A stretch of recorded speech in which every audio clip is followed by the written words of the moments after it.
Bienvenidos, con el gusto de siempre nos reencontramos aquí en una nueva entrega de Segunda Mirada, mes de marzo, donde lo vamos a dedicar a la poesía. ¿Por qué a la poesía? Porque el pasado 21 de marzo se conmemoró el Día Mundial de la Poesía y aquí en Segunda Mirada buscamos, bueno, todo lo relacionado con la poesía, la lectura, los escritores, los amantes de las letras. Con alguno de ellos vamos a estar dialogando. De esta manera comenzamos Segunda Mirada. Y lo decíamos, vamos a comenzar profundizando sobre esta propuesta que nos pareció muy interesante en este mes de marzo. Vamos a presentar a nuestro invitado que entendimos que era el ideal para que nos diera esta introducción en el tema. Nos referimos a un profesor que es nuestro, de lengua y literatura, efectivo en educación secundaria, en UTU, en formación docente y algo muy importante que también consideramos que está bueno que ustedes estén informados y lo sepan. Nos referimos a un profesor de literatura en español, literatura moderna y también contemporánea. Son detalles que creemos que son bien importantes considerarlos para ahora sí darle la presentación a nuestro invitado Daniel Quijano, que para nosotros es un honor poder contar con él. Hola, Daniel. Muchas gracias, Gabriela. El honor es mío de estar en tu programa siempre, que yo considero que es uno de los programas que difunde no solamente los quehaceres del departamento, de la ciudad, ¿verdad? Sino también la cultura de nuestro departamento, que es muy rica, pero que a veces no se muestra y me parece que tu programa es de los pocos que lo hace y vos de las pocas periodistas que lo hace también. Buscamos siempre como brindarles esa segunda mirada, esos temas que no se tocan mucho. Es original, mucho. Es un programa muy original por eso mismo que estás diciendo. Que no se tocan mucho y en esto nos encontramos. Bueno, fue el día de la poesía, el Día Mundial de la Poesía. Por ahí pasa desapercibido y dijimos, bueno, vamos a tomar esto y de ahí empezar a desglosar un poquito y ver a dónde llegamos, y creo que esta propuesta está bien diferente y ahí nos queremos detener. Hablamos del Día Mundial de la Poesía. ¿Qué decimos cuando decimos poesía? Porque por ahí es como muy amplio, me parece, cuando decimos poesía, cuando no tenemos claros los conceptos. Sí. Bien, cuando hablamos de poesía o de lírica o de poemas, hay diferentes formas de nombrarlo, de género lírico, género poético, depende de dónde, quién lo diga, de dónde se estudie, la época en que se habla también sobre poesía. Estamos hablando específicamente de una forma de comunicación, es una forma diferente de comunicación que algunos poetas lo definen como la comunicación del alma, aquellos que son muy expresivos, ¿no? La comunicación de las ideas, pero fundamentalmente es una forma de elevada, no sería elevada la palabra, pero sino de perfección del lenguaje. O sea, nosotros tenemos, si nos ponemos a pensar, manejamos un lenguaje estándar, una lengua estándar, o sea, si tuviéramos que ser mucho más específico y más profesor, diríamos que el lenguaje es la capacidad que nosotros tenemos como seres humanos, es una capacidad biológica que está ubicada en nuestro cerebro, ¿verdad? Y que nos permite comunicarnos con nuestros congéneres. Somos los únicos que lo tenemos porque los animales no lo tienen y lo podemos desarrollar a través del estímulo. Y se desarrolla a través del estímulo y de la lengua, que es el idioma y es la convención que todos hablamos, ¿verdad? Y cuando nosotros adquirimos nuestra lengua, nuestro idioma, ¿verdad? Depende del lugar en que estemos. Si estamos en Uruguay hablamos el español, ¿verdad? El español rioplatense, que es distinto a su vez del español venezolano, del español de España. Son diferentes manifestaciones del español. O si vivimos en Estados Unidos, vamos a hablar el inglés de Estados Unidos, y si nacemos y vivimos en Inglaterra, el inglés de Inglaterra será diferente, tendrá sus matices, tendrá sus regionalismos. Lo interesante de eso es que cada uno de nosotros lo desarrollamos y tenemos un lenguaje que es estándar, que todos lo podemos comprender, y después cada uno tiene su habla, su propia habla.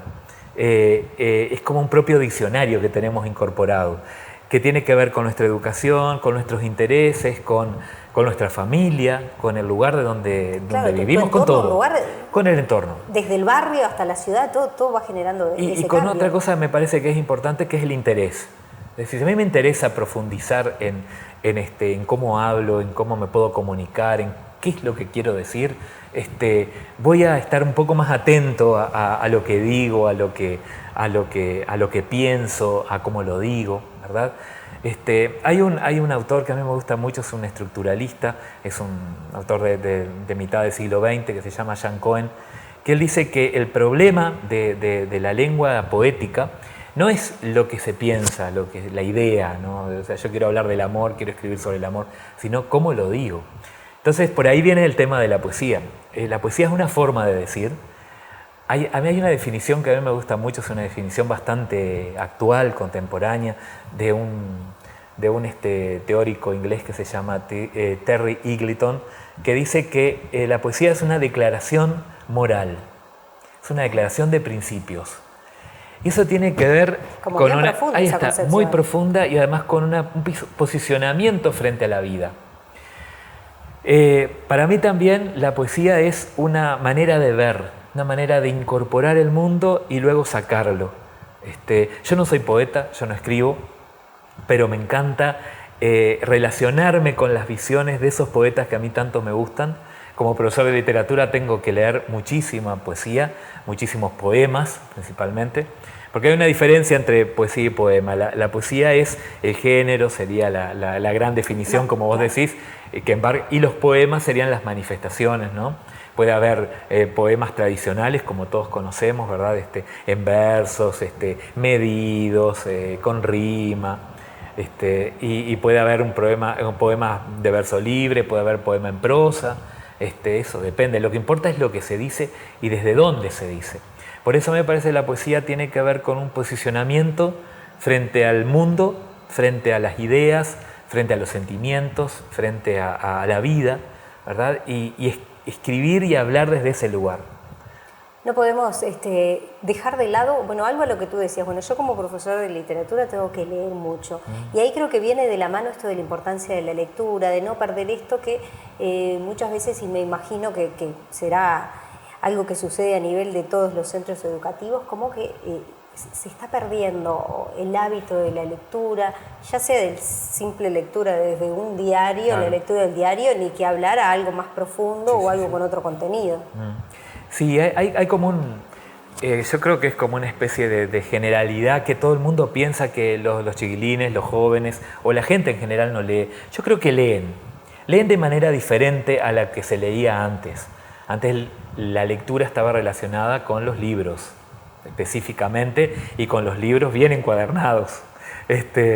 Pero tanto los jóvenes leen muchísimo porque leen en otras plataformas, leen en otros formatos, cambió, y uno se tiene que adaptar, tiene que por lo menos pensar que yo, por ejemplo, a mis alumnos les permito que utilicen el celular, que lean desde el celular, que tengan el texto en el celular. Y yo tengo el libro porque como persona más veterana y que me gusta además el libro, porque para mí el libro es un objeto, tenerlo o leerlo, pasar la hoja, subrayarlo. Yo vivo rayando libros, míos por supuesto, no ajenos, le muestro que también es otro formato, ¿no? Pero yo creo que se lee de diferente manera y muchas veces no se lee como se leía antes. O sea, yo creo que estamos en un momento de transformación en donde, si bien siempre lo estamos, en donde la forma de leer está cambiando, pero hay una diferencia entre leer y comprender, entre leer e interpretar. Nosotros hace poco hablábamos con la inspectora de literatura que nos planteaba diferentes momentos dentro de nuestra currícula de tercero a sexto año, y nos planteaba, por ejemplo, en tercer año comprensión lectora, específicamente trabajar mucho eso, como una especie de, podríamos decir, plataforma o de andamio para lo que viene después. En cuarto año, comentario de texto, empezar a comentar el texto desde diferentes lugares, ¿verdad? Observando las palabras, trabajando los porqué del personaje, ¿verdad? Incorporando algo de crítica para que sea como un apoyo también. En quinto año ya sería un comentario más profundo, más análisis textual, buscar, digamos, los meollos de la literatura. Y por último, en sexto, hacer hincapié en la interpretación. O sea, no de manera, estos 4 momentos, podríamos decir, de la lectura, sino de manera interrelacionada, pero haciendo hincapié en cada uno de esos momentos, ¿no? Pero la lectura yo creo que es fundamental, o sea, la lectura te proporciona cosas que la vida cotidiana a veces no te lo proporciona. Te proporciona tranquilidad, al menos en mi caso, mi experiencia, te proporciona viajes. Es personal. Es personal. Te proporciona aquello de que el libro es un amigo. Para mí es una frase como tonta, quizás, mirá lo que está diciendo este profesor, dirán, pero para mí es verdadera, porque es un amigo al que acompañás durante un trayecto, ¿verdad? Después lo cerrás y lo abrís dentro de 10 años y es el mismo amigo, pero que cambió, pero en realidad no cambió él, cambiaste vos. Y entonces la mirada tuya sobre el libro y sobre la lectura es totalmente diferente. Este mes de marzo y nos poníamos en esto de la poesía, como yo te decía, me llevó por varias aristas, vamos a tener diferentes invitados, siempre con la poesía de fondo, la lectura de fondo, bueno, pero con esta mirada, esta segunda mirada que siempre buscamos desde este programa, y bueno, y a vos preguntarte más personal, bueno, ¿qué te ha dejado esta lectura de poesías, esta lectura de la poesía, para hacerlo más genérico, ¿no? Yo soy un gran lector de poesía y tengo mis poemas preferidos, tengo mis poetas preferidos. Afortunadamente tengo una buena biblioteca y tengo una biblioteca exclusivamente de poesía. Entonces como que me gusta muchísimo. A mí la poesía siempre me ha ayudado a repensarme, a repensar mis actitudes, mi vida, mis sentimientos inclusive, pero principalmente mi cotidianeidad. Yo tengo una poeta que es tengo 2, o sea, tengo 3, tengo 4, tengo unos cuantos poetas, me gustan unos cuantos, pero tengo una poeta que es mi preferida, que es Emily Dickinson, a la que tengo en mi mesa de luz, tengo las obras completas, que es una poeta norteamericana, romántica, que vivió aislada en su casa muchísimo tiempo, porque ella se autoexilió, podríamos decir, y que tiene una poesía de una interioridad tan rica que me hace pensar en mi interioridad, que tal vez no es tan rica como la de ella, pero sí que apunta a eso, ¿no? Y después tengo mi otra gran poeta preferida, que es Circe Maya, que es uruguaya, de Tacuarembó, que todavía vive afortunadamente, Circe, que me fui un día hasta Tacuarembó porque yo quería conocerla personalmente, pasamos una tarde sensacional, y que es una poeta de lo cotidiano, del día a día, te hace un poema con una tela, con una luz que se apaga, con un río que fluye, y que me ayuda. Circe, por ejemplo, a mí en lo personal me da paz. Me da una paz leerla y leerla en voz alta.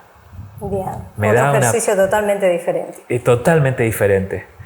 Y aquí en Soriano me quedé pensando que también hay movidas, hay gente interesada, sí. Y fuera de cámaras me decía de algo que se viene armando en Rodó. Sí, en Rodó el año pasado se formó un grupo que a mí me parece sensacional, de vecinos que se juntaron a leer. Sin ninguna formación literaria. Se juntaron porque hay uno que es un entusiasta que se llama Mario Meluso, y lo juntó para leer, y llamó de diferente, inclusive viene alguien de Cardona, otra muchacha que escribe y que lee de Palmitas, y leen una vez al mes, se juntan, marcan una lectura y leen. El año pasado me invitaron porque ellos querían tener algunas directivas de cómo leer un poco más profundo o más interpretativamente. Y fue una jornada tan rica. Lindo, yo quedé tan entusiasmado. Y ellos después invitaron a Mario Delgado de Paraín, vino a comer un asado, después volvió Mario Delgado. Y este año están preparando una jornada con escritores de Soriano, que son muchos y son muy buenos. Están en eso todavía, así que yo pienso que cuando llegue el momento sería bueno tenerlos en una segunda claro mirada. Sí. Y mira, me acabo de dar cuenta de una cosa, la poesía es una segunda mirada, o una tercera quizás, pero una segunda mirada al lector, al que le está leyendo. Así que Tu programa es poético también, Gabriela. Le vamos a dejar entonces a nuestros televidentes, bueno, una sugerencia. ¿Qué le podemos sugerir? ¿Qué artista, qué escritor en este momento? Porque claro, uno tiene diferentes momentos en la vida. Pero hoy si le fueras a recomendar para que, bueno, se vuelvan a atrapar por la lectura, porque a veces uno la lectura la tiene muy presente durante la época de estudio, después la abandona, no mucha gente tiene continuidad con la lectura, pero hoy como para volverlos a enganchar, ¿qué le podemos sugerir? Mira, este año es el año de los 100 años de Mario Benedetti. Me parece que es una excelente excusa para leer a Benedetti, que es nuestro autor más leído en el mundo, más internacional, pero a su vez es un autor con una sensibilidad magnífica y es un gran poeta. Escribe desde el año 40 y pico, empezó a sacar sus libros desde la generación del 45. Mario Benedetti se están reeditando todas sus obras a muy buen precio, entonces se consigue en cualquier librería. Y a su vez también son los 100 años de otra gran poeta uruguaya, Idea Vilariño, ¿verdad? Que es un poco más oscura, pero es un placer leerla. Y bueno, a mí me parece que hay dos buenas sugerencias. Y después les podría recomendar, en cualquier librería hay un editorial que se llama Editorial, espero no hacerle propaganda, pero es interesante porque ellos publican autores uruguayos.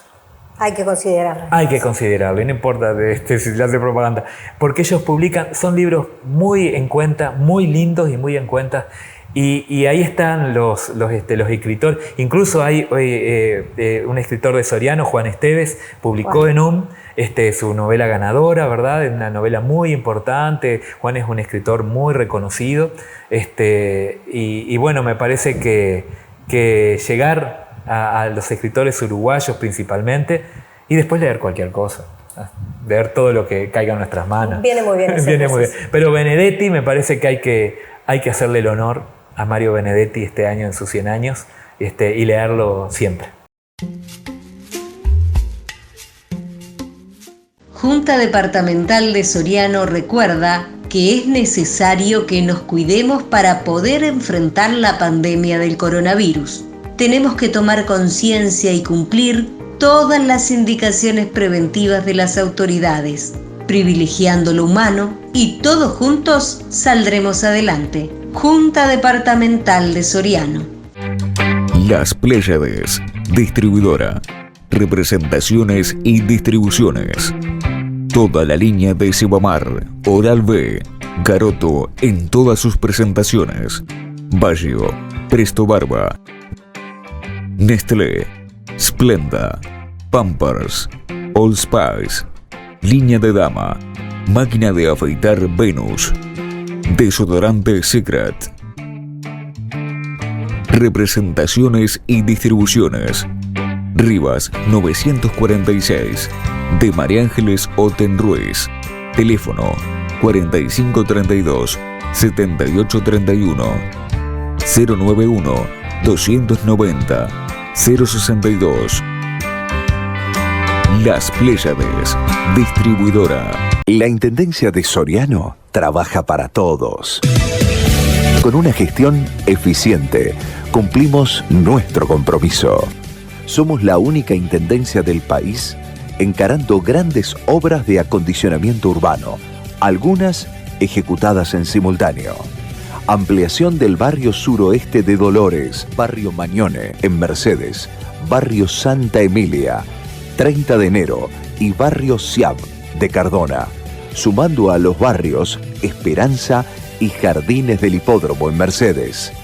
Obras que mejoran la calidad urbana y acompañan el crecimiento de nuestros pueblos y ciudades. Nuestra gestión, nuestro compromiso. Intendencia de Soriano. Soriano, departamento fértil.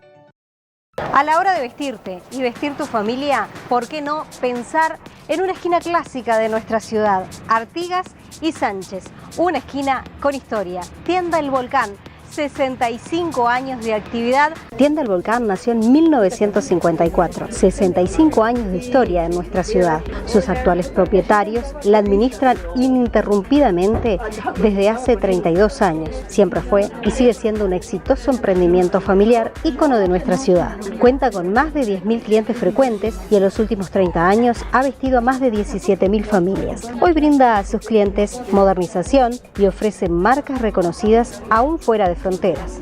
La dirección de la empresa está en manos de la nueva generación familiar. Mercedes y su gente son los únicos responsables de este desarrollo comercial. El reconocido equipo humano de vendedores y administradores ha sido fiel e incansable. Calidad, honestidad, compromiso, garantía, trato personalizado y todo lo que engloba la palabra familia han sido los principales valores. Tienda El Volcán sigue siendo un referente comercial vistiendo a miles de familias. Escuela de Ballet de Carolina Capdeviel. Inscripciones 2020. Maestra certificada por American Ballet Theatre de New York. Exámenes finales a cargo de docentes de la Escuela Nacional de Danzas. Celular 099-451-292. Cupos limitados. Niños a partir de 3 años. Comienzo de clases 16 de marzo.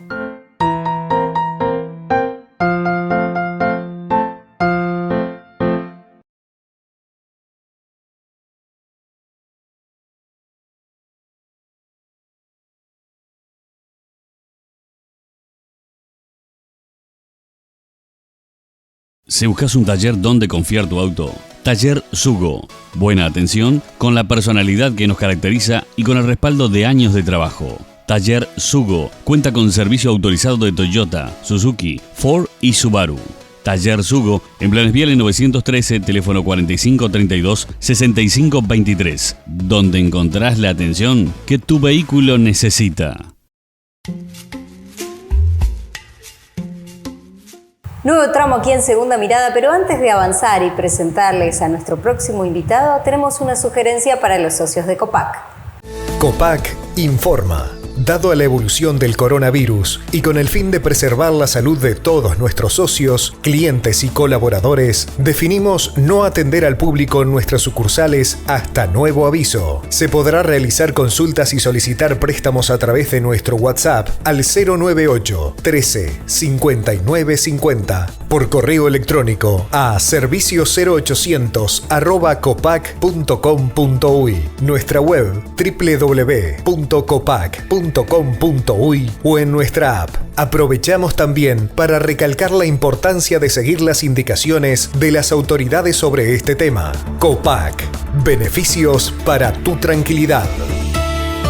Seguimos hablando aquí en Segunda Mirada sobre la importancia de la poesía y distintas aristas en las que hemos desembocado cuando arribamos a este tema, y por eso vamos a dialogar ahora, con una persona que tiene muchísimo para contarnos de la relación entre la poesía, la música y otros temas más. El licenciado Hamid Nasabay, psicólogo y psicoterapeuta, nos acompaña entonces, pero en realidad hoy no desde esta faceta, sino desde otra más relacionada con el tema de hoy. Bienvenido, muchas gracias por acompañarnos. Muchísimas gracias, un gusto para mí estar por acá.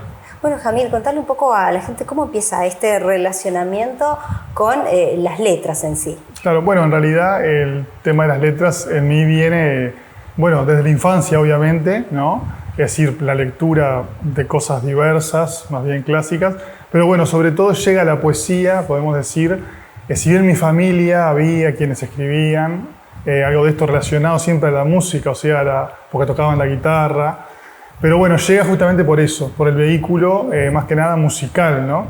Donde yo me empiezo a interesar por la música popular y de raíz folclórica más que nada. Y allí encontrar poetas que eran musicalizados o poetas que en sí mismos ellos eran compositores, ¿no? Entonces, allí esa admiración por alguno de ellos, en el caso, por ejemplo, de Osiris Rodríguez Castillos, me lleva, con el tiempo, en el tiempo que yo tocaba y cantaba y también leía sus libros, pero con el tiempo a publicar un libro sobre su obra, sobre su vida, y después continuar investigando en esa área y esa intersección que tienen que ver entre la música popular la poesía musicalizada, ¿verdad? Un poco ese es el origen, y bueno, después varios libros que tienen que ver con el origen, no solo la música popular, sino justamente la canción popular, que es a la que yo me he dedicado, que es ese interjuego entre texto y música, ¿no? ¿Cómo le podemos explicar a nuestros televidentes por dónde pasa la lectura que tú les ofreces? Bueno, en realidad, claro, básicamente es investigación, ¿verdad? Yo no es que he escrito sobre, bueno, ya he dicho, sobre Osiris Rodríguez Castillo, Aníbal Zampayo. El último libro fue sobre Amalia de la Vega.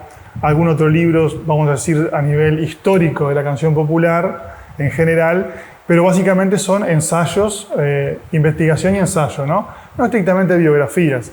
Y bueno, y ahí entra todo un componente que es la investigación, es como un híbrido entre la investigación histórica, el análisis musicológico de la música y de las, vamos a decir, el contexto, los porqués, las motivacionales, sociales y políticos que atañen a la música, pero también a lo literario y a lo poético por las temáticas y porque lo que está volcado allí también muchas veces tiene que ver con cuestiones, bueno, puramente personales de los autores, de índole psicológica, como también de contexto histórico y político, como por ejemplo, bueno, en el caso de la canción popular del Uruguay está muy relacionada los textos con lo político y con lo histórico, ¿no? Tú decías, bueno, que has trabajado desde esta área y bueno, que es un área muy particular, ¿no? Porque requiere de la investigación, bueno, de la impronta también personal, de detenerse en el trabajo que hizo cada uno de estos artistas para poder volcar esto a los lectores.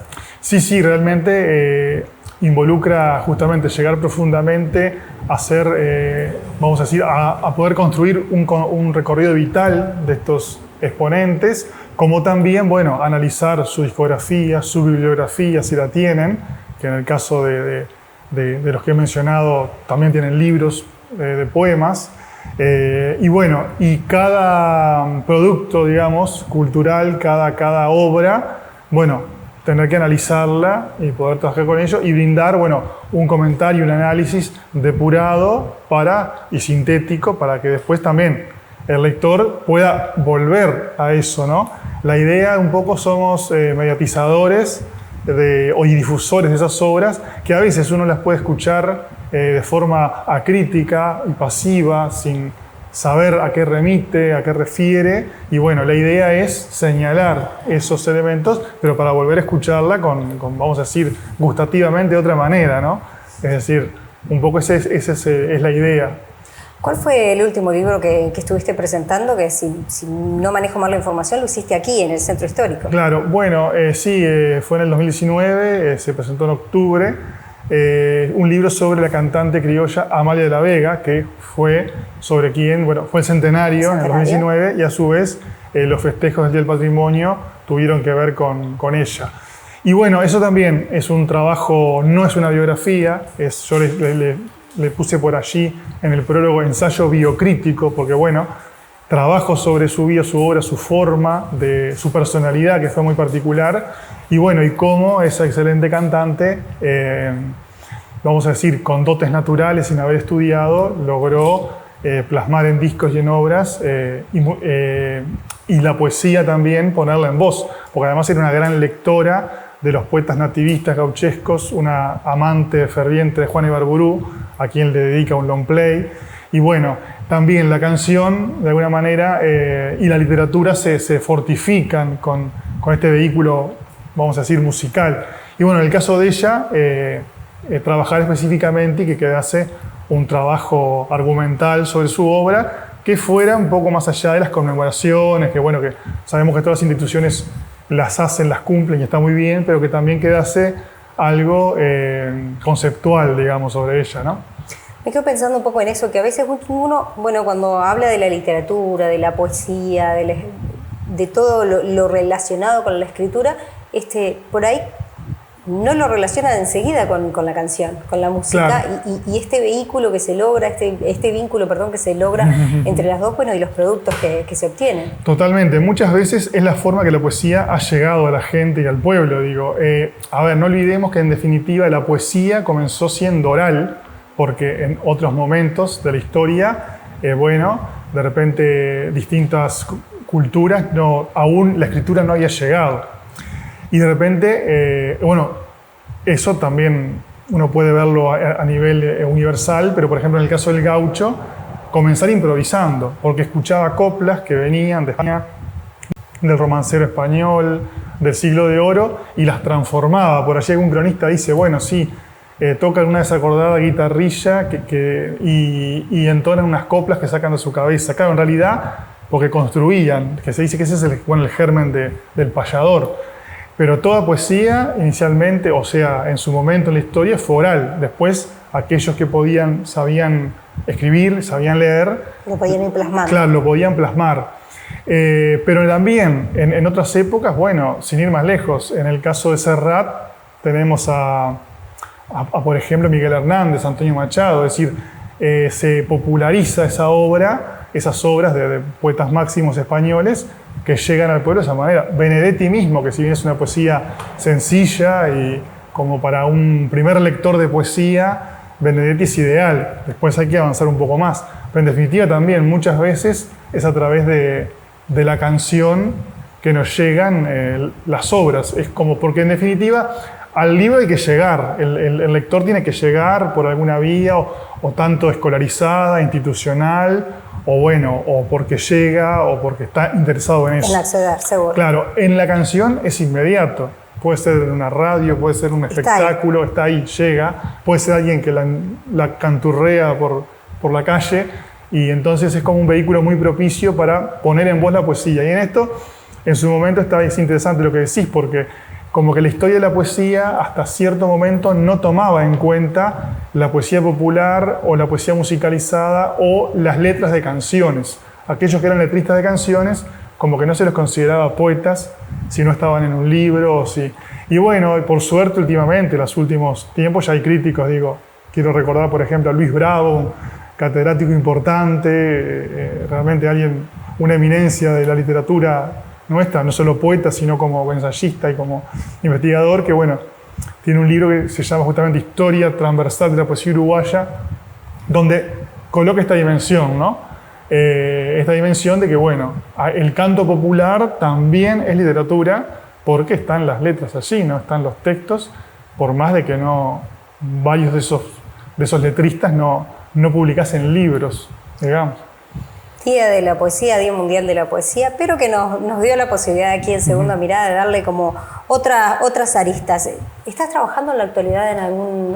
Bueno, estamos con algunas cosas, sí, en realidad colaborando con algún otro trabajo, también a nivel musical. Estamos pensando, sí, capaz en retomar algo que habíamos justamente comenzado sobre un poeta que se llama Romildo Rizzo, autor de Los ejes de mi carreta, bueno, un poeta nativista que fue un poco dejado de lado. Fue un trabajo, una investigación, bueno, que comenzamos, pero bueno, veremos y retomaremos y después eso se publica. Hay que darle tiempo a las cosas. Hay que darle tiempo, eso tiene que madurar, tiene que tener su proceso hasta que se pueda plasmar. Sí. Nosotros estaremos al pendiente y agradecemos que nos tengas al tanto, pero bueno, como para darle un cierre y contarles a nuestros televidentes, aquellos que se han alejado un poquito de la lectura en este mes de la poesía, bueno, ¿cuál de tus obras le podemos recomendar para que se acerque, se anime a leerla y bueno, y por ahí se enganche y encuentre de nuevo este amor por la lectura? Bueno, obviamente uno son como los hijos y los quiere a todos, pero yo creo que de los libros que he publicado, por lo menos la investigación que a mí un poco más me importa, es un libro que se llamó No hay vida más desgraciada, Arturo de Nava y el canto criollo en el Río de la Plata, que es sobre un cantor que una de sus canciones, El Carretero, comienza así: no hay vida más desgraciada que la del pobre carrero. Y este Arturo de Nava fue un cantor de fines del siglo XIX y principios del XX, muy importante, y fue ni más ni menos, pienso que por ahí puede estar el gancho para la audiencia, fue quien inspiró a Gardel, o sea, es anterior a Gardel. Gardel lo admiraba y lo admiraba tanto que quiso ser como Arturo de Nava. Y tuvieron mucha amistad y Gardel en parte hasta en la vestimenta copió a de Nava, por decir así, y esto es algo que no se sabía mucho en Uruguay, era una figura dejada de lado y bueno, y ahí hay una investigación que he realizado sobre él, que en el año 2016 obtuvo el Premio Nacional de Literatura del MEC, además, ese trabajo.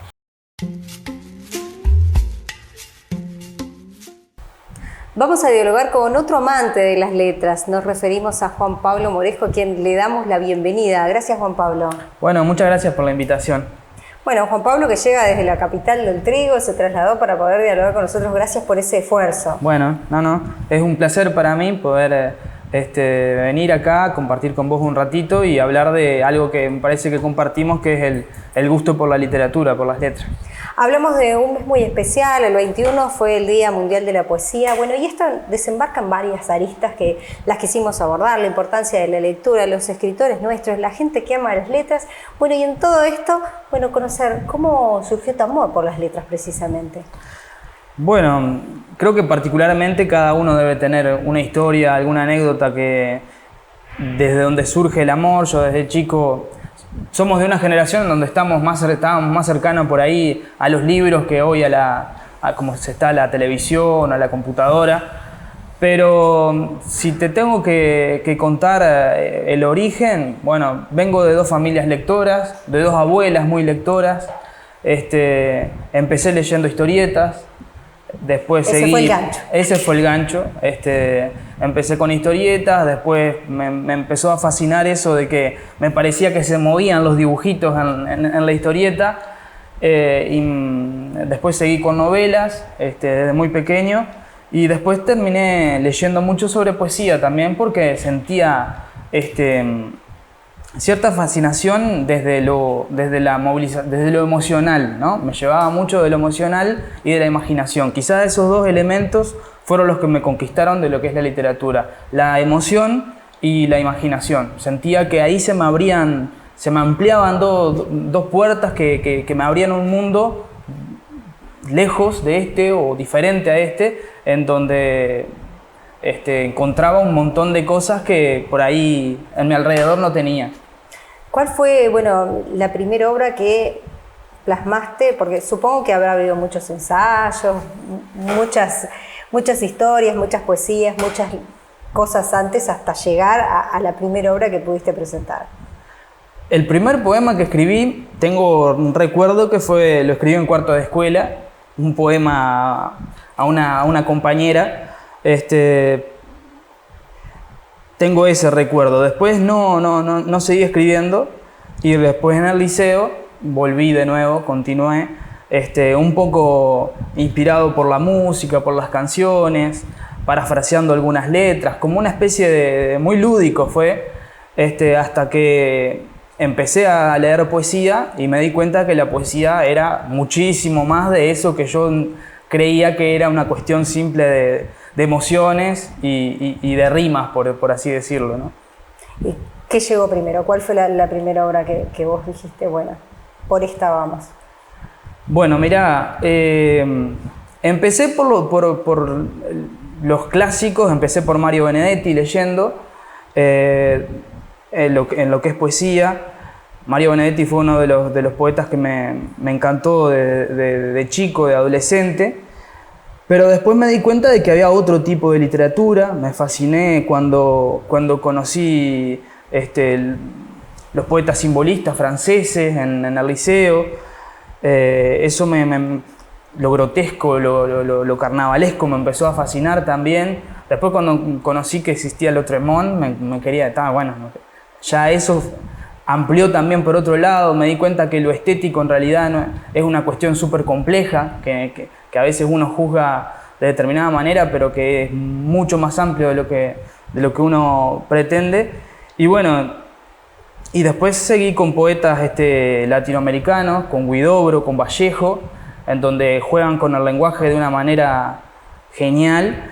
Y cuando empecé el profesorado conocí un poeta uruguayo que me abrió la cabeza. Yo empecé el profesorado porque me gustaba la literatura, pero fui a Colonia en un programa en una reforma de rama que él planteó la asignatura por áreas. Entonces me anoté en lengua y literatura, una carrera que era doble de lengua y literatura. Y mi profesora de gramática me planteó un autor uruguayo, Rafael Courtoisí, y trabajó la gramática de esa literatura, y ahí entendí que, ahí me explotó la cabeza. Ahí entendí que las cosas que la lengua era súper compleja, súper rica y que también se podía pensar desde la poesía. ¿Qué es lo que sucede con los chicos hoy? Los chicos y los no tan chicos, ¿no? A la hora de estar en el aula, a la hora de transmitirles la importancia que tienen las letras, la literatura, la poesía. ¿Cómo llega esto? Bueno, está bastante dividida las opiniones con respecto a eso, ¿no? Yo creo que estamos ante generaciones muy lectoras.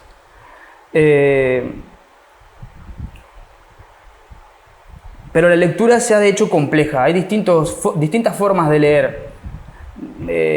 No solamente tenemos la lectura lingüística, por así decirlo, sino que hay una lectura icónica, semiótica, de las que los chiquilines están muchísimo más acostumbrados o aprenden ahora más fácil que lo que nosotros aprendemos, incluso de lo que nosotros podemos aprender para adaptarnos a las nuevas tecnologías. Creo que ese ejercicio de lectura semiótica que hacen las nuevas generaciones es una ventaja para poder adaptarse mucho más rápido a la tecnología. La desventaja que tiene, me parece, que es una pérdida del pensamiento abstracto en determinadas cosas. Cuando para estudiar, por ejemplo, los tiempos de lectura que les insume y el esfuerzo para llegar a la abstracción, ahí a veces es un problema para los chiquilines. Cuando leen algo para estudiar, ahí, por ejemplo, noto un problema, una dificultad. Pero lo que es la lectura recreativa, lo que es la visión de películas, lo que es entender determinadas imágenes, creo que ellos tienen una facilidad que nosotros no teníamos en esa época, en la época que nosotros estuvimos a su edad, ¿no? Hablando de todos estos cambios, ¿no? Como docente, ¿cuesta adaptarse a ellos? Sí, es un desafío. También creo que hay un poco de cómo es la personalidad de cada uno, ¿no? Para adaptarse. Nosotros creo que estamos en una generación en donde transitamos por cambios que fueron enormes y bueno, y creo que eso va en cada uno. Yo me he adaptado y he intentado llevar los recursos y adaptarme a la tecnología para que sea un fuerte, ¿tá? Y no tenerle miedo. A veces uno le tiene como miedo porque es una herramienta poderosa, muy amplia y que a veces cuesta poder limitar. Es como una manguera que tiene una fuerza enorme y que vos tenés que tener la precisión, el control de poder llevarla, ¿no? Navegar en internet, utilizar el internet tiene que tener un determinado lineamiento, tiene que haber un orden que creo que es el que le tenemos que enseñar a los chiquilines, navegar para que no naufraguen en ese mundo de información, de contenido que es, por ejemplo, internet, como una de las tecnologías nuevas.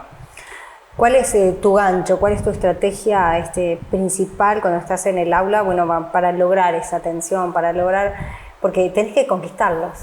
Conquistar de que ellos vuelvan a atraparse con la lectura si no la tenían, y quienes la tienen, bueno, que sigan enganchados. Es difícil. Sí, le tendrías que preguntar a ellos, capaz. Para preguntármelo a mí, no sé, yo puedo pensar, ahora me puedo pensar qué cosas me dicen. A veces los chicos me han dicho, usted profesor se cuelga y se vuela, o me hablan de que muevo mucho las manos y que empiezo a hablar, y por ahí yo creo que eso, uno cuando habla mucho y aburre, se nota, ¿tá? Creo que he tenido la ventaja de que a veces desde lo oral y desde el intercambio se han logrado cosas. Yo siempre me llevo algo de ello. Eso para mí es gratificante y es la prueba de que lo mío no simplemente es un monólogo o una exposición. Creo que uno de los ganchos puede ser el diálogo en la clase. Un ida y vuelta. Un ida y vuelta. Un ida y vuelta en donde no hay posiciones, porque la clase, el modelo pedagógico que había antes, establecía una posición entre el docente, que estaba, el conocimiento lo ponía por encima de los estudiantes. Y creo que ahora, en una cantidad de dimensiones, los estudiantes saben más que el docente. Entonces la posición del diálogo también, creo que es eso en realidad. Creo que la posición de cada uno en ese diálogo, creo que es lo que a ellos los hace sentirse cómodos y saber que hay un verdadero ida y vuelta. Yo me llevo una cantidad de descubrimientos de las clases, no sé, te diría que casi todos los días me llevo algo que aprendo de ellos. ¿Qué le podemos recomendar a nuestros televidentes cuando hablamos de lectura? Te vimos preparado antes de empezar la nota, que me decías, bueno, por aquí tengo algunos secretitos. Sobre literatura, bueno, nosotros tenemos grandes poetas. Ida Vitale fue premiada. La última poeta viva de la generación del 45. Sin embargo, tenemos poetas contemporáneos que son brillantes, que tienen un reconocimiento muy grande a nivel por fuera del país, mucho más a veces de los que tenemos, de los que tiene acá dentro del país. Voy a repetir Rafael Courtoisí, que nos visitó, que yo tuve el placer de hacer una selección de su obra, de parte de su obra. Es uno de los poetas, creo, referentes del Uruguay hoy por hoy. Y bueno, después hay muchos. No quiero nombrar porque siempre voy a quedar capaz en deuda con alguno. Acá en Dolores tenemos a Alvio Chítaro. Está viviendo. Intentamos tener la visita con tu video de estos días, así que nos quedó pendiente. Un gran poeta. Más allá de los premios, de todos los premios que ha tenido, tiene una poesía muy ágil, una poesía que está en constante cambio, que siempre te sorprende, y es esa poesía que también no es solamente un ejercicio de la emotividad, sino también un ejercicio de pensamiento.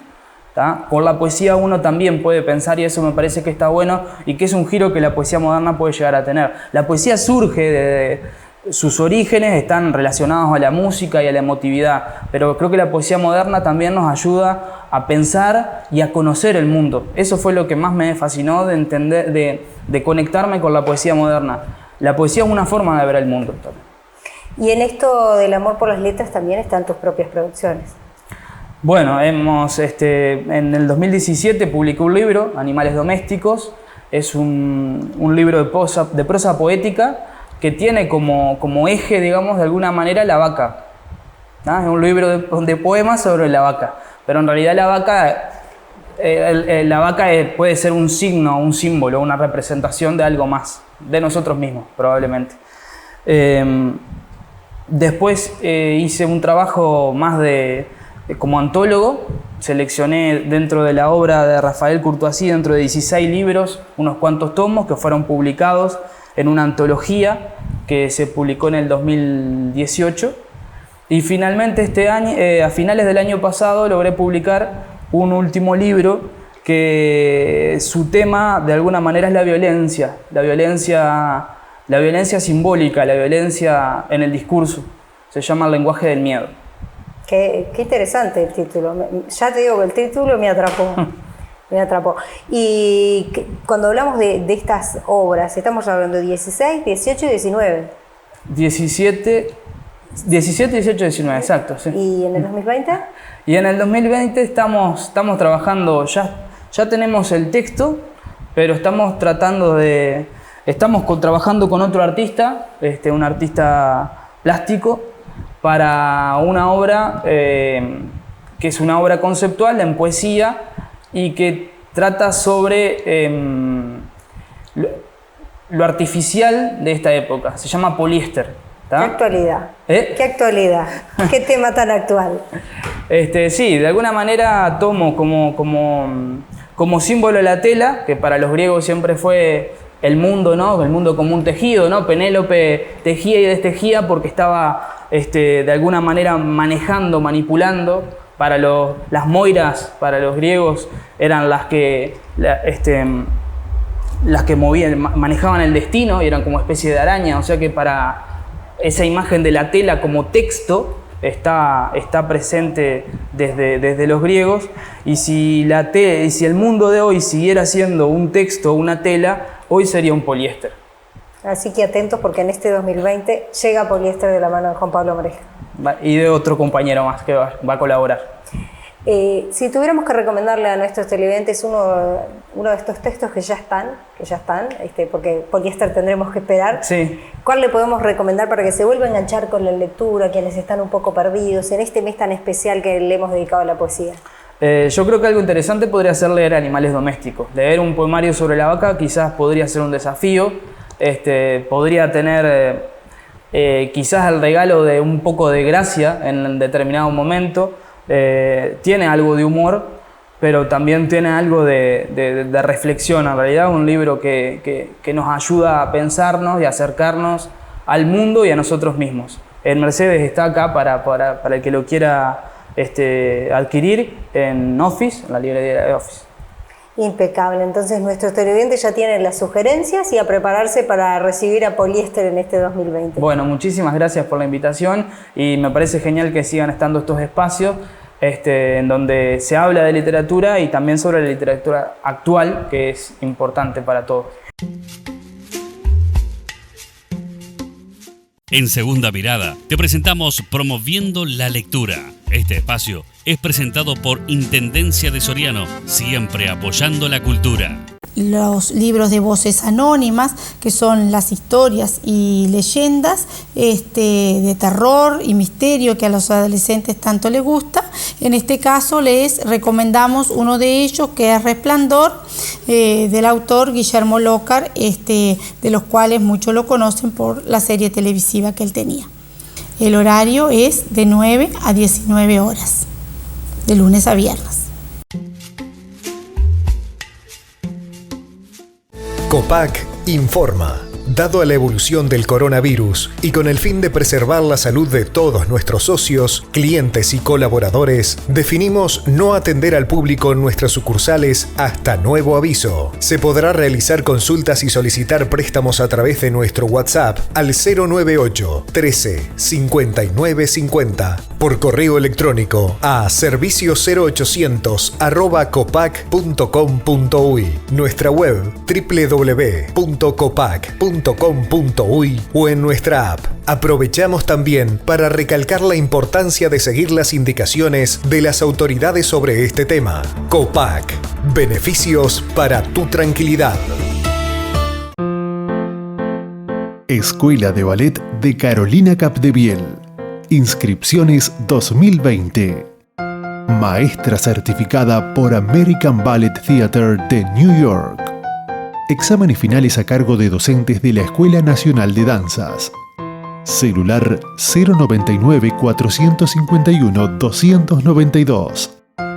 Cupos limitados. Niños a partir de 3 años. Comienzo de clases 16 de marzo.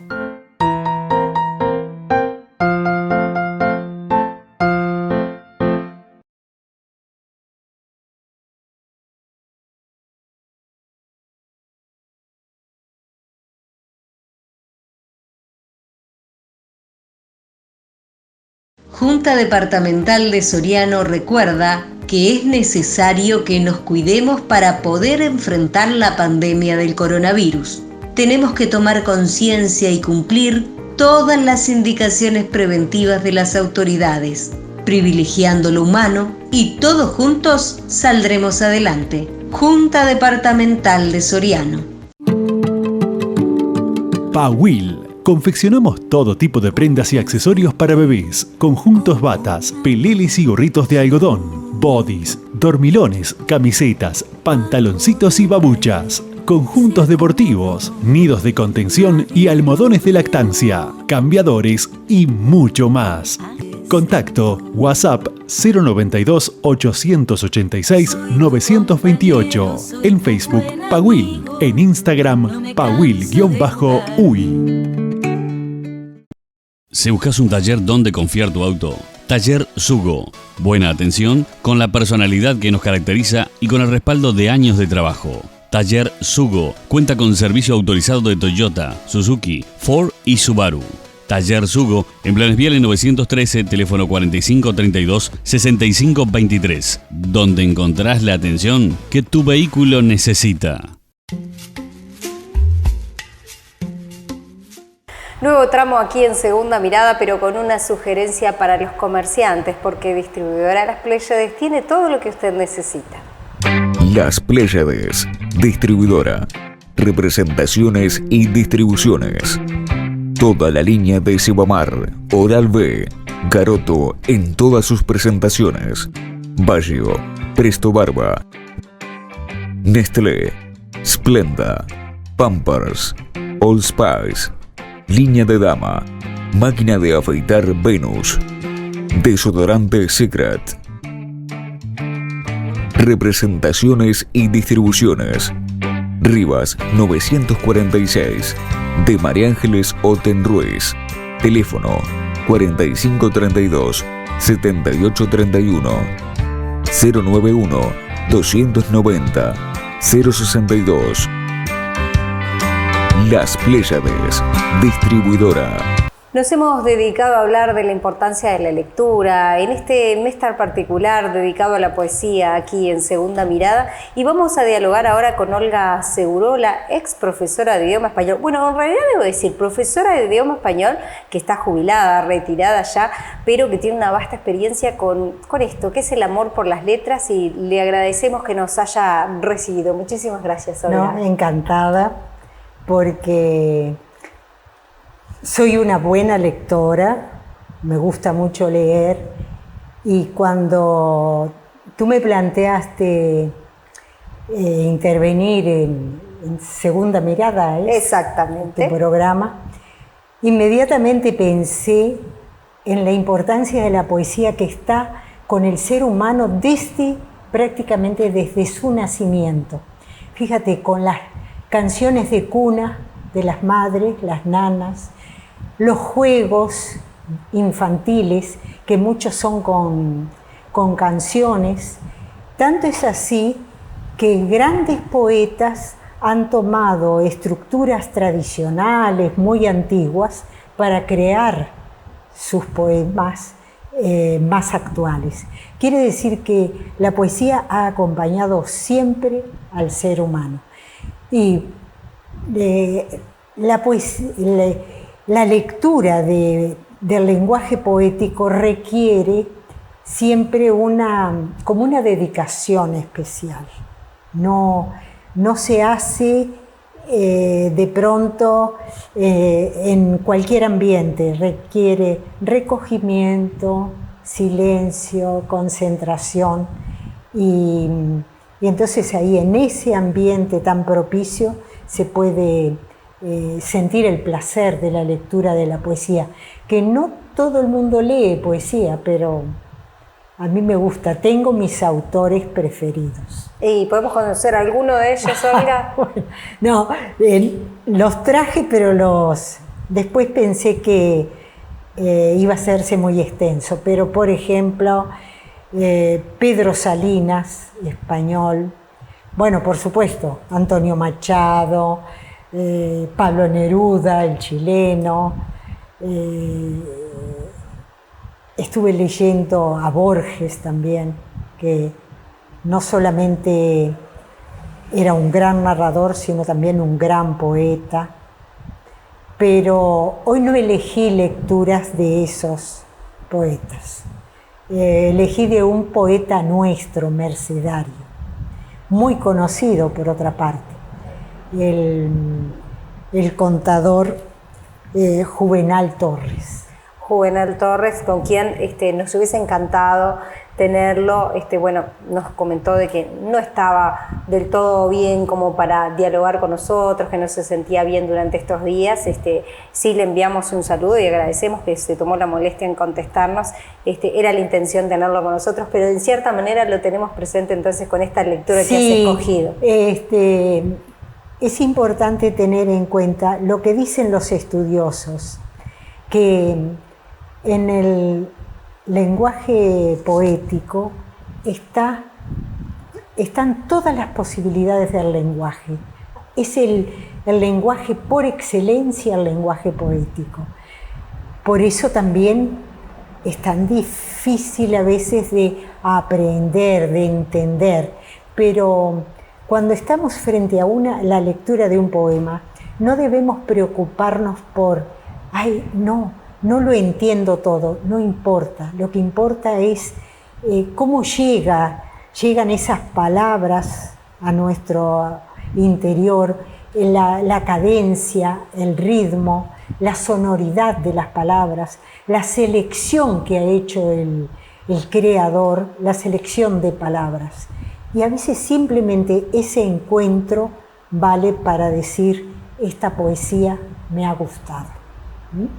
Yo elegí poemas de 2 de sus libros. Uno se llama, uno de los libros, Poema de la Noche, y el otro, Silencios de Invierno. Voy a ver cuál de todos, porque seleccioné varios. Este es un acercamiento que tenemos entonces con nuestros televidentes y la poesía. Gracias, de Juvenal Torres. De Juvenal Torres. Gracias, Olga, por haberlos elegido. Te escuchamos. Ceniza. Llueve tras una larga seca, lo celebran las cinias, los hibiscos, sonríen las camelias, levantan sus corolas solferinas las azaleas. Ajada y pálida la rosa se yergue entera. Cuánta belleza alienta en su ceniza.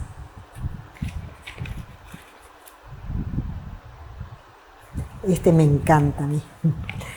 Ese rumor de mar, que no se muera la caracola, que las aguas la lleven esa noche hasta la extensa playa, y que algún día un niño la tome entre sus manos y la acerque al oído y goce de su canto ese rumor de mar que fue su vida. Como vemos, Juvenal busca penetrar en la naturaleza y en el mar, en la noche. Luciérnagas. Pasean las luciérnagas su excelsa plenitud en las tinieblas. Sus lámparas ansiosas sobre los apagados jardines parpadean y la noche suspira ilusionada. Ya tiene quien la quiera. Bueno, y de Silencios de Invierno he seleccionado esta. No sé si fue en un sueño o sucedió nomás, que pinté en mi cuaderno una luna grande y azul como la libertad. Y es tan libre que cuando yo me duermo, sale de mi cuaderno y se va por las noches a vagar. En este libro, Silencios de Invierno, Juvenal le canta a la luna en todos los momentos. De alguna manera, creo que se acerca a Cuneo, tan amante de la luna también, pero en otro arte, en la pintura. Bueno, por ahora, esta es la lectura que les he dejado. Muchísimas gracias, Olga, por tomarte tu tiempo. Le dio como ese toque especial que queríamos a esta segunda mirada, pensada en el Día Internacional de la Poesía. Muchas gracias. Ojalá se siga leyendo y escribiendo buena poesía. Nosotros avanzamos aquí en Segunda Mirada porque buscamos eso, una segunda mirada de este Día Internacional de la Poesía, de lo que deja y de las distintas aristas que tiene. Y buscamos una segunda mirada de esta propuesta en el marco del Día Mundial de la Poesía, la importancia de la lectura, bueno, todo lo que tiene que ver con esta que es tan particular y tan especial como es el amor por las letras. Hemos invitado a la psicóloga Lorena Tabaqui, bueno, para conocer un poco la relación que tiene las letras, la poesía, el trabajo que llevan adelante las psicólogas, y esto que parece a veces que va tan de la mano y no. Pero vamos a ver que todo tiene su relación. Gracias, Lorena, por sumarte a esta propuesta en el día de hoy. Bueno, muchas gracias por la invitación. Bueno, cuando me llamaste y me dijiste la temática, enseguida me surgió la conexión que ha tenido siempre la poesía con el psicoanálisis y cómo muchas veces ha auxiliado en la palabra, ¿no? Quienes trabajamos en la clínica siempre estamos como buscando darle una narración o una historia a las vivencias o las experiencias de vida de las personas y ir construyendo psiquismo, más los que trabajamos con niños. Entonces, enseguida dije, bueno, en realidad tiene conexión realmente y nos ha dado como un muy buen auxilio la poesía en nuestro trabajo, a la hora de escribir y a la hora de encontrar sentido a las emociones que están vividas corporalmente y muchas veces no sabemos por qué, y narrando en el consultorio la historia se le da sentido. Me quedo con esto que realmente a veces uno no le encuentra relación y cómo sin querer va de la mano la lectura, la poesía, la música, porque también tuvimos invitados que hablaron de esta relación de la poesía y la música y cómo llegamos, en este caso, a consultar a una profesional y también de la importancia que tiene la poesía, estas letras, en su especialidad. Sí, y cómo de alguna manera también me llevó a pensar en relación a lo que son hoy las nuevas tecnologías y cómo a veces se va perdiendo esto de la literatura, ¿no? Con la inmediatez del mundo actual, que la poesía es como romántica, es como que tiene otros tiempos, no sale así como así, y habla de una profundidad de sentimientos muy importante. Entonces, pensaba en esto de que yo creo que en la escuela todavía se sigue como trabajando con Juana de Ibarburu y ¿no? Se toman todavía algunos autores que nos traen la poesía, pero cómo se ha ido perdiendo, y yo creo que también habla un poco de esto de como que vamos tan rápido que parece que no nos pudiéramos detener en cosas que tienen otro tiempo. Más pausadas. Incluso la lectura, se ha perdido mucho la lectura en los niños, en los adultos también, y bueno, el amor por la lectura los niños lo adquieren en la medida que ven a los adultos leer con entusiasmo. Cómo uno se pone disponible a preparar como la imaginación también, porque cuando uno lee un libro o lee una poesía, está la imaginación de cada uno y qué es lo que uno crea a través de esa lectura. Las interpretaciones que uno puede hacer de las poesías pueden ser muy dispares y lo pueden retrotraer a distintas épocas de su vida, alguno a la niñez, alguno a la adolescencia, alguno a la pérdida de un ser querido. Esa referencia, a algo no menor, ¿no? Como es el hecho, en consulta nos ha servido de mucho este relacionamiento con la poesía. Sí, en realidad creo que más allá del trabajo que uno hace con el paciente en sí, también para uno hacer una lectura, ¿no? Hay poesías acerca del miedo, acerca del vacío que se siente frente a la pérdida o frente a abandonos, a situaciones que realmente son de angustias muy primarias, muy profundas, que la poesía le ha dado sentido y eso hace que nosotros podamos usarlo como herramienta para acercarle al paciente esas palabras que no encuentra para poder armar su historia. También se usa o se recomienda, plasmar ese dolor, escribirlo. Sí, claro. ¿Sí? No es fácil. Muchas veces, en realidad, en los tratamientos, en el momento de angustia muy profunda y que realmente no hay palabras para poder describir ese sentir, se le sugiere a la persona que intente escribir. Y a veces sale, pero a veces no siempre sale. En la adolescencia aparecen muchas veces poemas. He tenido pacientes que me han traído los poemas escritos a raíz del trabajo que hacen terapéutico en el consultorio, cómo van encontrando sentido y crean. Junta Departamental de Soriano recuerda que es necesario que nos cuidemos para poder enfrentar la pandemia del coronavirus. Tenemos que tomar conciencia y cumplir todas las indicaciones preventivas de las autoridades, privilegiando lo humano y todos juntos saldremos adelante. Junta Departamental de Soriano. La Intendencia de Soriano trabaja para todos. Con una gestión eficiente, cumplimos nuestro compromiso. Fomentamos el desarrollo integral y saludable de todos los sorianenses. Por eso promovemos acciones culturales, artísticas, deportivas y recreativas. Realizamos 95 cursos por año para más de 3.200 alumnos. Mejoramos la gestión en bibliotecas y museos, al tiempo que resaltamos el potencial de nuestros exponentes culturales. En deportes, impulsamos 335 actividades deportivas y recreativas en todo el departamento, con 21.500 usuarios directos. Para eso, mejoramos la infraestructura deportiva, brindando las herramientas adecuadas para todas las disciplinas. Nuestra gestión, nuestro compromiso. Intendencia de Soriano. Soriano, Departamento Fártil.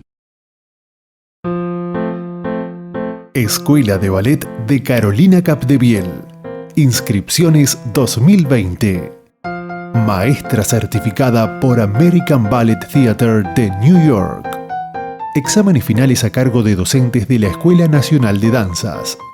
Celular 099-451-292. Cupos limitados. Niños a partir de 3 años. Comienzo de clases 16 de marzo.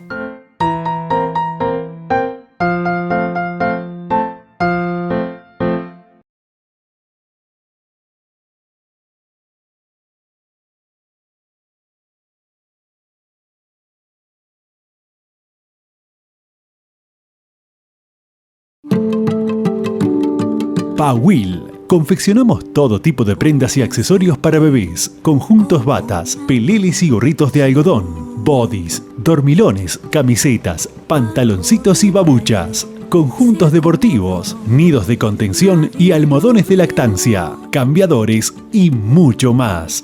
Contacto WhatsApp 092-886-928. En Facebook, Pawil. En Instagram, Pawil_uy. Si buscas un taller donde confiar tu auto, Taller Sugo. Buena atención, con la personalidad que nos caracteriza y con el respaldo de años de trabajo. Taller Sugo cuenta con servicio autorizado de Toyota, Suzuki, Ford y Subaru. Taller Sugo, en Planes Viales 913, teléfono 4532-6523, donde encontrarás la atención que tu vehículo necesita.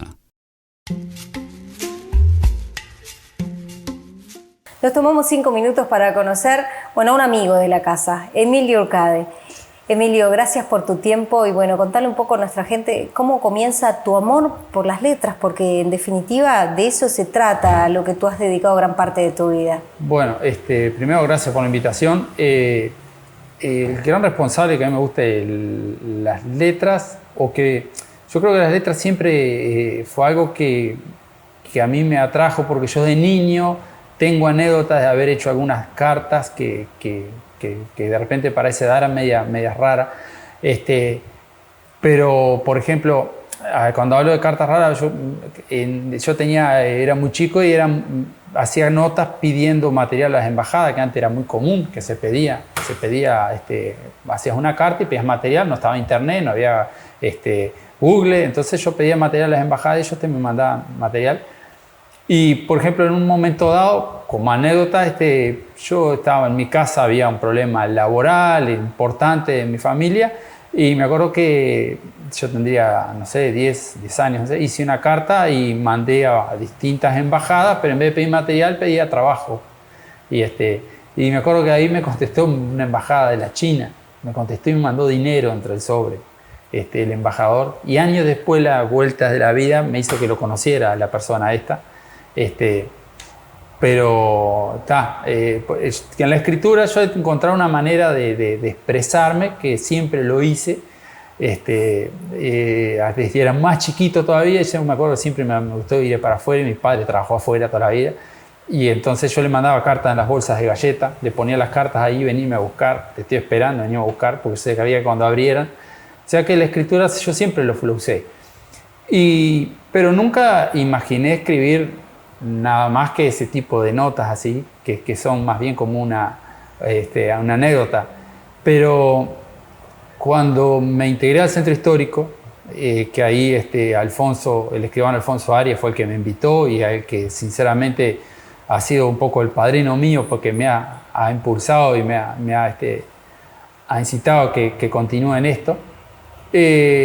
Empecé a ver que acá había mucho trabajo y muchas cosas para investigar, y entonces en un momento dado dije, bueno, voy a escribir, y me acuerdo que hice un artículo, y el que me abrió las puertas también en aquel momento fue el licenciado José Lazarri para Entrega 2000, que él me ofreció para publicar en su semanario, y ahí empecé a hacer los primeros trabajos de escritura. Y la verdad que me gustó, me pareció interesante, porque de repente uno investigaba algo, tenía eso y era la manera de llevar a la gente, porque como que el trabajo de investigación se culmina cuando uno lo comparte. Y así empecé, después ya me fui entusiasmando. Yo cuando quise acordar tenía mucho material, a mí me gustó siempre la historia fluvial y se me ocurrió hacer un librito. Y en aquel librito, claro, yo no quería modificar nada de lo que yo había encontrado, y lo que hice fue transcribir todos los artículos que encontré en los diarios en un librito. Después publiqué otro y fui publicando, y ya yo sinceramente me miro a través de los libros y veo como que me fui animando, fui haciendo evolución, porque ya este último libro en particular que escribí hace poco ya un poco lleva algo mío, que lo otro simplemente era copiar lo que encontré en los diarios. En esto otro ya va un poco lo que yo quiero contar. Y sinceramente me pareció me parece un mundo muy interesante. Yo también empecé a hacer una revista digital con las historias de las islas, con historias de personajes, y esas las pongo en internet, y también es otra manera que yo me comunico a través de la escritura. O sea que con la escritura se ve que después uno se da cuenta de que la usó siempre y fue una manera de comunicarse que realmente a mí me ha gustado, y fundamentalmente me gusta para compartir información, y particularmente en temas que son para mí importantes, como es la historia o la historia del río, todo, que a mí me gusta que las cosas se sepan. Bueno, en la escritura uno puede abordar el tema, fundamentarlo, citar fuentes, y le da un montón de elementos que de repente una charla es muy difícil hacerlo, y ahí uno en la escritura puede hacer algo, lo deja escrito, queda compartido, la gente lo puede tomar, y eso ha sido un poco el camino que he ido desarrollando, que me ha llevado a escribir varias revistas y los libros que ya te digo, se lo debo fundamentalmente a la casa esta en la que estamos, al centro histórico, que es la que me mostró que eso se podía hacer, ¿no? Anecdóticamente muchas veces nos has dicho, me dicen el profesor, y en realidad tú sos autodidacta. Soy autodidacta, yo empecé a hacer, es más, en algunos lugares me dice el profesor, pero no soy profesor, yo no soy profesor, yo lo hago, y es más, es una pasión, y inicié profesor de historia, y es más, ahora me estoy reenganchando, empecé a cursar nuevamente, porque entiendo yo que si a uno le gusta esto y si uno quiere mejorar, la única manera que uno puede mejorar es si estudia. Entonces este año empecé a cursar nuevamente profesorado de historia para ir sumando conocimiento, porque en definitiva si no, uno llega al techo y se acabó. Digo, lo único que uno tiene que saber es si me gusta esto, bueno, tengo que estudiar. Si quiero hacer algo bueno, si quiero mejorarme, si quiero progresar en esto. O por lo menos si lo quiero hacer bien dentro de mis posibilidades. Y una de mis posibilidades es estudiar. Y bueno, lo voy a hacer, se complica, uno tiene familia, tiene trabajo, tiene un montón de otras actividades, y esto más bien es lo que a uno lo llena en la vida. Ni que hablar que la familia es lo principal, pero esto es lo otro que a uno le gusta. Entonces mi misma familia, la que me apoya para que yo trate y me dedique un tiempo para escribir o un tiempo para estudiar, y lo voy haciendo. Pero ya te digo, cuando es lo que tú me decías, me dicen, acaba de hablar el profesor, no soy profesor, yo no soy profesor, yo soy un autodidacta. Ubicándonos, bueno, en esto que nos contabas, bueno, primero comenzaste con aquellas revistas a transcribir. ¿Recordás cuál fue la primera en la que te animaste a dejar tu impronta personal? Sí, cuando yo escribí primero 3 libros sobre que lo que hacía era simplemente ir tomando artículos de prensa, hasta que allá por el 2008 yo encontré que había una historia lindísima para contar, que era la historia de todos los vapores que hacían la carrera de Mercedes a la Boca del Yaguarí. Era un tema puntual. Las otras libritos era abordar todos los aspectos que yo encontraba en la prensa. Pero acá, en base a todo eso que había buscado, había visto que había un tema puntual que sinceramente sigo pensando que es riquísimo ese tema y que mayormente es desconocido, que era la historia de 30 embarcaciones distintas que hicieron el servicio del traslado de carga y de pasajeros de Mercedes a la Boca del Yaguarí, mientras que no existían las vías de comunicación terrestre, llámese el tren y después las carreteras. Y ese libro que se llama La carrera de Mercedes a la Boca del Yaguarí, ahí fue donde yo me animé a contar, porque ahí sí yo tenía. Lo otro había sido recopilar y juntar y mostrarle a la gente o unificar en un librito todas las noticias que yo veía en un diario. Acá era puntual, yo tenía la idea que quería contar esta historia. Y esta historia, si bien está basada en muchos artículos, de transcribir muchos artículos, ya ahí empecé a aportar lo mío, porque ahí yo quería contar esa historia y uno, sin proponérselo, empieza a dejar su mensaje. El tiempo pasó y en estos últimos meses hiciste la presentación de un libro que te llevó mucho trabajo preparar, pero que ha tenido muy buenas repercusiones. Sí, el libro es que nunca me imaginé yo escribir un libro, porque no es que yo pensaba, es un género policial, de misterio, de costumbrista, tampoco sé bien dónde ubicarlo, de historia. Pero encontré en un hecho que pasó hace 100 años una posibilidad de escribir una historia realmente que para mí es atrapante, por todo lo que envuelve a los hechos, que hay con mucho misterio, con muchas contradicciones, y mostraba una población a la cual yo veo a través de los distintos trabajos que hago, que es la población de los isleños, la población de los montaraces, los cazadores, los empleados de la receptoría de aduana, los empleados policiales, los marineros. Todo eso yo los veía y acá los veo en una historia. Y entonces yo, como se cumplía, todo pasó, el libro se basa en un triple crimen que sucedió hace 100 años. Sucedió el 2 de enero de 1920, o sea que se cumplieron los 100 años ahora. Yo dije, bueno, voy a refrescar esa historia, que yo ya la había tomado, pero pensé que ya la historia era muy concreta y cerrada. Y ahora, como que la historia siempre puede reverse, y esa misma historia puede ser vista por otro historiador y puede ir siempre, como que nunca uno puede decir esta historia es así, ya no hay más nada para agregar. No. Siempre hay cosas para agregar. Y en la medida que yo accedía a otra fuente, y ya no a los diarios solamente, sino a otros archivos policiales, judiciales, encontré una historia que realmente era, para mí es impecable, es espectacular, a pesar de lo trágica que es. Y en esta sí, evidentemente, que tenía que darle yo una línea, porque uno tiene que tratar de que el lector entienda toda esa información que uno maneja.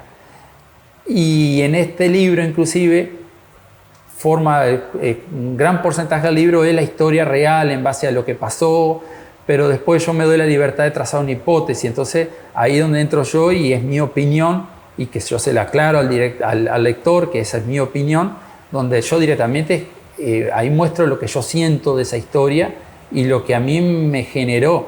Y realmente es un ejercicio increíble, porque uno como que empieza a interactuar con esos personajes de hace 100 años, porque a través de documentos, a través de un diario, a través de situaciones, como que ellos le da la sensación como que quieren comunicar algo.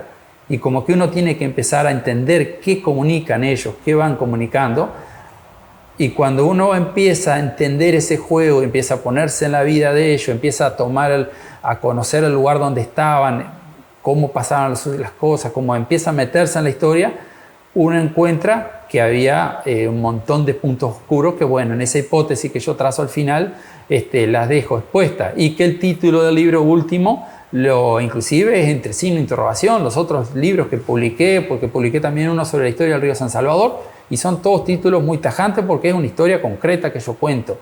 Acá, sinceramente, la historia tiene, si bien hay un montón de hechos que realmente pasaron, pero hay un perfil que sinceramente para mí era muy bueno de contarlo, que es que me llevó a que terminara poniendo el título del libro entre signos de interrogación, ¿no? ¿Estás trabajando en otra obra? En el momento, mirá, hay un trabajo que yo vengo haciendo que es de la revista La historia de todas las islas, y venía trabajando de todas las islas, de arriba de Merced hasta acá, y yo te digo que hace más de un año que estoy trabajando con la isla del puerto, y es tanta la información, es tanto que vengo trabajando con eso. Y hay algún otro proyecto más que tengo en vista, pero como que, claro, tengo que ir regulando, porque cuando uno quiera, lo que no puede pasar es que uno empiece a querer meterse en varias cosas a la vez, pues no termina haciendo nada. Y eso, yo no voy a hablar de otro, de mí, es algo que yo tengo que ir controlándolo, porque me tienta a mí este tema y este otro, y quiere abordar todo uno, y no se puede. Hay un trabajo, también me interesa mucho Puerto Tolmo, que es una zona, un puerto que está muy perdido en la boca del San Salvador, que está en la zona justamente donde se encontraron después todos estos últimos hallazgos que ha habido de la ciudad zaratina, pero lo mío sería la historia de Puerto Tolmo, que es un sitio de acá de Soriano que a través de 500 años ha sido utilizado por el hombre como punto estratégico. Para mí eso también es un tema a desarrollar. El último libro que está disponible de tu autoría, ¿dónde lo puede adquirir la gente? Mira, hoy por hoy yo lo vendo directamente, a través de la gente se comunica por el celular mío, el 099-1085-91, y yo lo llevo. Hay inclusive gente, lo he mandado de fuera de Mercedes, muchísima gente que se ha interesado. La idea era hacer la presentación del libro, había sido gentilmente invitado por los amigos de la Biblioteca Jiménez para hacerla, y estaría prevista para ahora a principios de abril. Hay que ver con todas estas cosas que vienen pasando, si esto las desarrollaremos ahí o quedará para otro momento. Pero la idea es hacer una presentación del libro acá en Mercedes. Yo la hice la única presentación del libro la hice en Villa Soriano.